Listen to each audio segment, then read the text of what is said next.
Oh, I don't know how in the world I'm going to get to sleep tonight after everything that's happened today. Yeah, it was an exciting day. No, I don't know what was more exciting, the trial or the party this afternoon. No, let me get that. I'm expecting a call from a client. Right? Yeah, hello. Draper, it's Logan. Hope I didn't get you out of bed. Logan? No, but if you had waited 10 more minutes. Well, I'm sorry to bother you at this hour, but you did ask me to call any time when I got news of the trial. You got news? What is it? What's happening? Well, I found a message when I got home this evening. Judge Lewis has reached a decision. He wants all the principals in court tomorrow morning, 10:30. Now, that was fast. I mean, that must be a record for Lewis. He likes to chew these things over forever. Well, he digested this one in a hurry. I just wish I knew whether that was good or bad for our side. Look, let's not prejudge it. Let's just wait till tomorrow morning. Absolutely. Get a good night's sleep, show up in court in the morning. Might even do that once I get all the rosebuds on the wallpaper counted. Look, I think you should get a good night's sleep. Because in the coming weeks, I think you're going to be up all night taking care of your baby. Well, from your mouth to God's ear. I want to apologize again for Raven this afternoon and the way she spoiled our party. Look, she didn't bother me at all. Don't worry about it. Nelson take her home? Yeah, that's right. I'm surprised she let him do that. I don't think she was in any mood to resist. I think it's just possible that this is the first time in her life that she didn't get her own way. They're not going to take you away from me, baby. Nobody is going to take you anywhere. Because if they try, I'm just going to take you away first.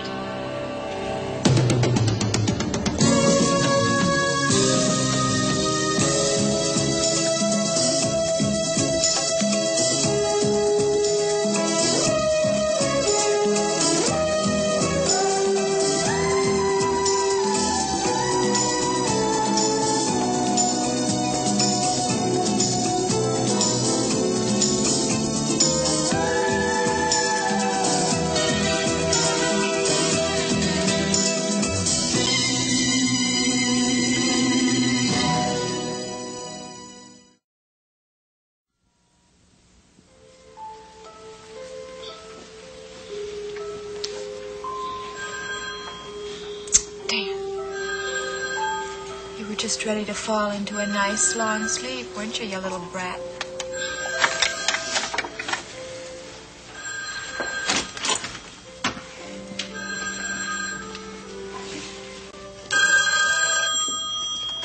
Hello. Mrs. Swift, Jason Rutledge. Sorry to call you so late. Yes, it is very late. What do you want?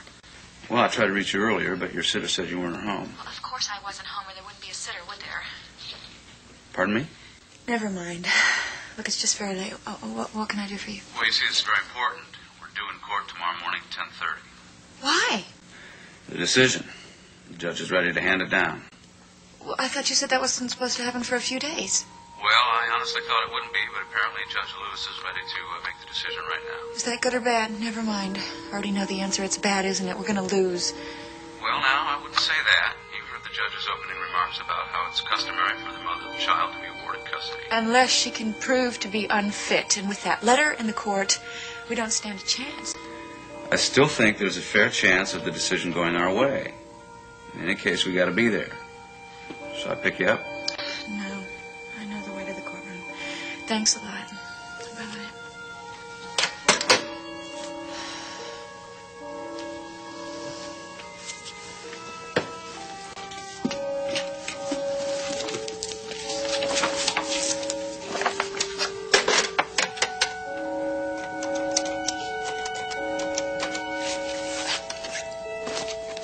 Yes, hello. I would like some flight information, please. Do you have a flight leaving tomorrow afternoon for London?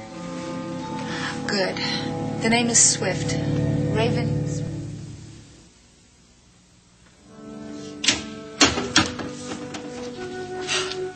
Well, guess I'll be saying goodnight to you, Mike. Oh? I didn't realize it was that late. That's because Nancy isn't here to tell you that you're working too hard. Yeah, that's true. Plus the fact that I've got such a heavy workload. Which is why I haven't had a chance to talk to you, Kelly, about what happened that night at the Unicorn.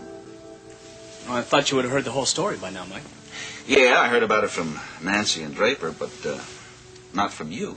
Not that I want a blow-by-blow account. There was only one blow, Mike, a right cross. I see. Well, you know why I hit Elliot Dorn, don't you? Because of Jody? I'm not trying to be a hero or anything. As a matter of fact, I'm starting to feel that I was pretty stupid, especially going back to the Unicorn that night. Yeah, that's the part that creates a problem, isn't it? The fact that you went back there, but then your statement that you never even entered the place. Yeah, well, I didn't, Mike. You just turned around and walked away? Well, I thought it would have been really stupid for me to go back into the Unicorn after it had closed. Well, Elliot Dorn could have accused me of trying to rob the place or something. Yeah, well, obviously you did the right thing, but in a way, I wish you had gone back inside the place. Mike, that would have meant that I would have discovered the body. That's right. Are you trying to say that if I had gone back... Oh, yeah. Yeah, I guess that would have looked better for me, wouldn't it? At least it wouldn't have left any doubts about where you were at what time. Yeah, but the police could still suspect that I murdered Elliot Dorn. They could have suspected that I went back into the Unicorn, I got into a second argument with him, and went into the kitchen to get a knife. They could even suspect that I used one of my puppets as a glove. What did you say? Well, it's just that I heard that there weren't any fingerprints on the knife. Isn't that true? Yes, I believe it is. This certainly isn't the time of the year when people wear gloves. So it was logical for me to assume that... What are you looking at me like that for, Mike? You just made a very provocative statement, Kelly. Now, wait a minute. Everything that I said is not true. I didn't go back into the Unicorn. I didn't have a second argument with Dorn. And I certainly wouldn't have used... What were you going to say, Kelly? One of my puppets. One of my puppets is missing, Mike. It is? Yeah. Now, I'm sure I had a dozen puppets at the Unicorn. Then when I went back to collect them, there were only 11.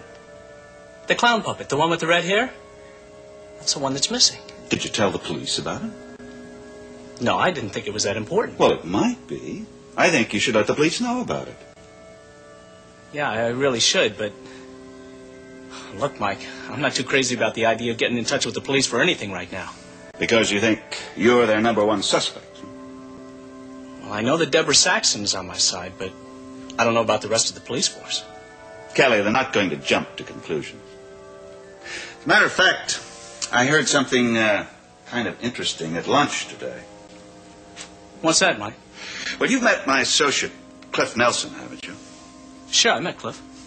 Well, he fancies himself something of a detective these days, and he feels sure he knows who killed Elliot Dorn.